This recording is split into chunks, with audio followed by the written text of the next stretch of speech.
혹시 당신은 이별 후 연락을 기다리고 있나요? 상대가 연락해주길 바라나요? 찬 사람의 입장에서 보면 그 침묵에도 분명한 이유가 있습니다. 헤어지고 연락을 하지 않는 가장 큰 이유는 부정적 감정이 너무 크거나 마음이 식은 경우입니다. 인간은 고통스러운 경험을 피하려는 본능이 강하기 때문에 부정적 감정이 크면 연락을 피하려고 합니다.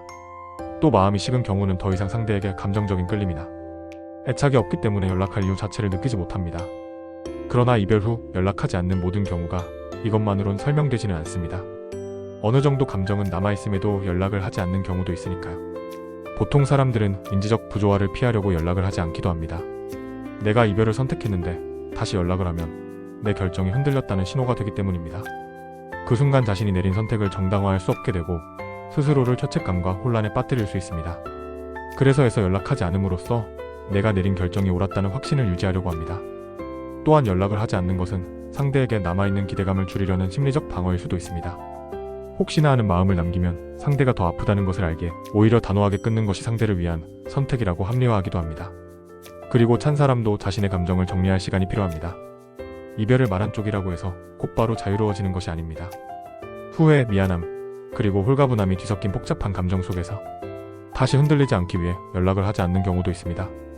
그러나 결과론적으로 말하면 마음은 있는데 이별 후 연락을 하지 않는 심리는 그 마음이 제외할 정도로 크지 않거나 헤어진 원인에 대한 두려움이 남아있는 마음보다 더 크기 때문입니다.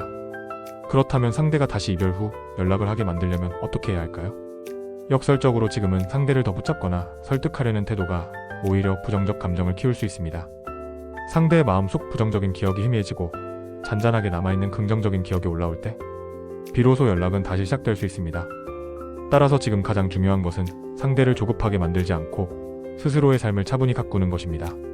내가 가치 있는 모습을 보여줄 때 상대는 과거의 부정적 감정보다 좋은 기억을 더 선명하게 떠올리게 됩니다. 이별 후 연락이 없는 이유는 차갑고 무관심해 보여도 사실은 부정적 감정과 자기 방어의 산물일 뿐입니다.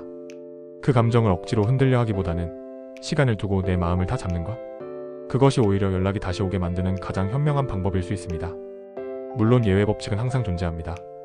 그리고 차인 사람이 연락 없는 경우는 이와 다를 수 있어요.